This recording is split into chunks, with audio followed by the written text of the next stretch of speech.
Halo teman-teman, selamat datang di Distek, Diskusi Teknologi, bersama saya Irzal. Di sini kita akan membahas soal OKD atau OpenShift.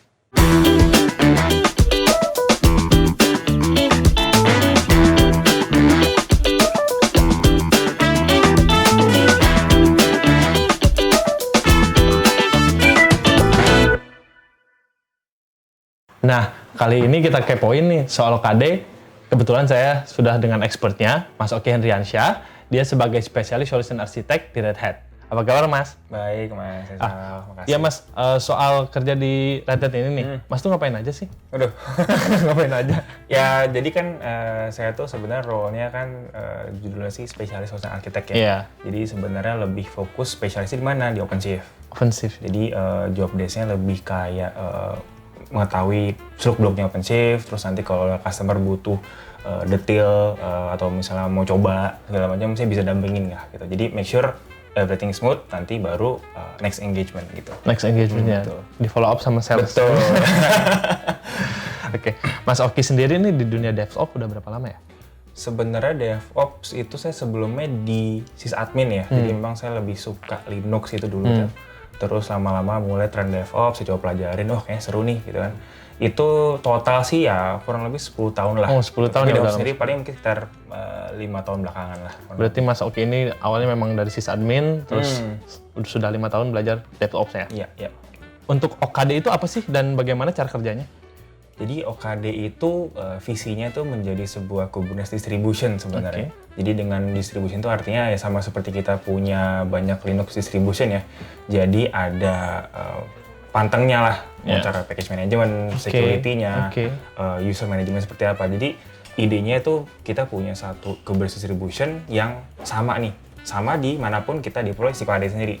Jadi mau di on-premise, mau di private cloud, public cloud, semua experience-nya akan sama gitu. Tujuannya biar dari penggunanya nanti mau pindah-pindah environment ya sama gitu. Lebih gampang. Nggak ada, wah belajar lagi nih, gue belum berani. Betul. Kita pengen hindari seperti itu. Gitu.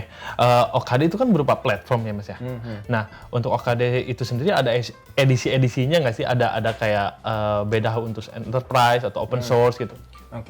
Jadi memang OKD itu kan merupakan upstream.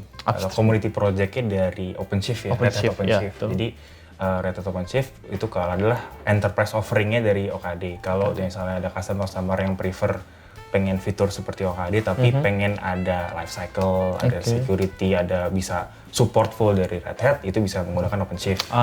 Itu versi berbayarnya lah ya. Apa sih keunggulan dari OKD itu? Dan apa bedanya dengan platform lain yang sejenis gitu? Jadi dia udah, karena kita sebagai Red Hat kan memang customer kita banyak yang di banking ya. Jadi terkait security lumayan tanda petik rewel ya. Jadi kayak misalnya kita mau deploy sesuatu dari Docker Hub, itu bisa jadi image itu pengennya sebagai root runningnya, atau running di port di bawah 1024. Nah itu sama OKD nggak akan dibolehin. Dia harus diganti dulu biar runningnya nggak langsung di port sekian, atau mungkin pakai user yang random. Gitu. Jadi di situ kita lihat salah satu benefitnya di security-nya. Security ya. Betul. Perbandingannya berarti secara garis besar lebih secure lah ya OKD ini dari platform yang lain yang sejenis ya. Jadi dari desain pengennya lebih secure gitu. Ada perbedaan nggak sih antara OKD kan pasti ada sangkut pautnya dengan Kubernetes. Nah apa sih bedanya itu? Mungkin ini sebenarnya kalau bilang OKD versus Kubernetes sebenarnya ya nggak bisa head to head banget ya, karena sebenarnya kan kita kayak ngomongin misalnya RHEL atau Ubuntu versus Linux, agak lucu kan sebenarnya. Betul. Karena RHEL Ubuntu, Linux juga, CentOS Linux juga. Jadi sebenarnya di dalam OKD itu core Kubernetes. Jadi kita nggak bisa bagusan mana ya, nggak bisa, karena Kubernetes pun dalamnya juga di OKD juga. Jadi sebenarnya benefitnya apa dengan OKD? Bisa tadi banyak OKD menjadi sebuah landasan, dan biasanya banyak platform tambahan seperti tadi ada user manajemennya, terus ada web console yang udah lebih user friendly, ada bisa nge-create container image dengan mudah tanpa harus saya belum pernah nih deploy aplikasi pakai container, cuma taunya ngoding, itu bisa gitu. Jadi banyak hal yang dipermudah, sehingga harapannya sih dengan deploy OKD itu developer atau person bisa lebih fokus ke kegiatan bisnisnya daripada mikirin cluster Kubernetes. Gitu. Berarti OKD ini sendiri bisa diakses dari berbagai macam ini ya, kayak GUI atau Ya. CLI-nya ada, GUI-nya ada. Jadi seperti halnya Kubernetes ya, Kubernetes kan juga punya command line sama API. Jadi OpenShift pun juga punya namanya command line, namanya OC command line. OC command Itu line. sebenarnya seperti kubectl tapi lebih ya plus lah. Jadi apa yang bisa command ke kubectl itu juga bisa. Tapi ada tambahan-tambahan sub command line-nya. Dan sedangkan itu yang satu benefit dari OKD ya itu user interface-nya. Jadi web console-nya itu udah sangat membantu ya, user friendly sekali. User friendly lah ya. Oke. Tadi kan kita ngebahas soal keamanan ya. Kelebihan dari OKD ini lebih secure lah dibanding platform yang lainnya. Nah, untuk itu tingkat keamanan itu bagaimana sih Mas dari OKD ini? Jadi karena kita kan di bawahnya, jadi kalau kita main soal OKD itu kan harusnya di paling bawah itu adalah CentOS ya. Kalau di commercial offering-nya pakai RHEL gitu ya. Jadi memang kayak di RHEL itu dari kita mandang kalau platform Kubernetes itu kita bisa bilang secure dan kuat itu tidak lepas dari OS yang dipakai sebagai container hostnya. Jadi kita percaya dengan RHEL dengan foundation-nya sebagai container host yang kuat, maka apapun yang running atasnya juga lebih bagus. Jadi memang ada beberapa use case misalnya container atau pod ada yang malicious ya, ada yang dia tuh kan ada tuh yang Kubernetes vulnerability segala macam. Itu ada yang bisa sampai mengganti binary dari worker node-nya. Nah di sini kalau running di RHEL atau CentOS itu bisa keblok sama Linux. Jadi walaupun kena nih sama-sama Kubernetes-nya vulnerability sama dengan yang upstream. Tapi begitu nyampe di host, diblok sama Linux itu. Jadi kayak ya bisa tapi nggak ngapa-ngapain gitu. Jadi itulah salah satu contohnya gitu. Oke.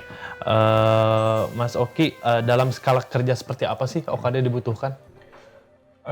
Idealnya sih kalau kita cuman punya satu aplikasi tim kecil agak overkill ya. Jadi kayak malah wah ini kayak ngapain nih kok jadi banyak banget nih, ada perlu master, infra, worker segala macam.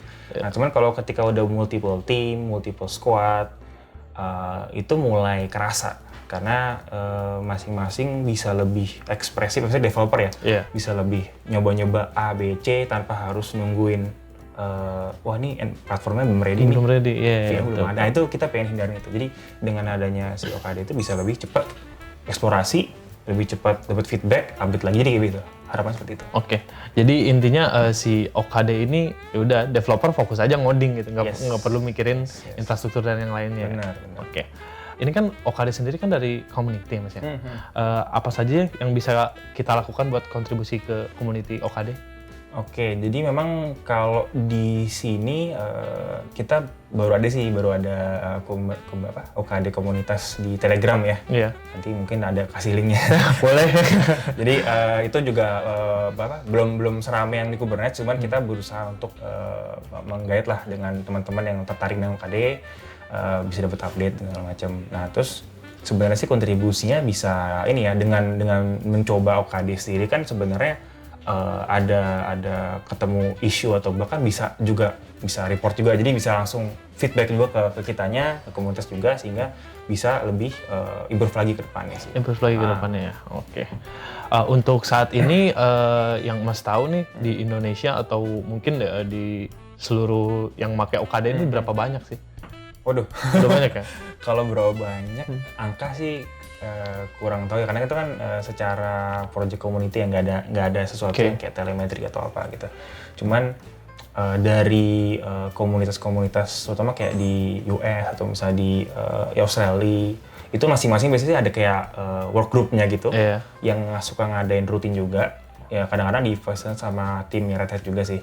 Jadi cukup banyak, artinya kita juga dapat feedback dari komunitas. Jadi walaupun kita ada commercial offering, bukan berarti kita kayak nomor 2 kan komunitas juga gitu. Jadi memang dengan adanya komunitas kan juga jadi membantu kita menjadi lebih baik lagi. Betul. Ya, ini kayak bajunya Mas, the power of open. Open community, open source.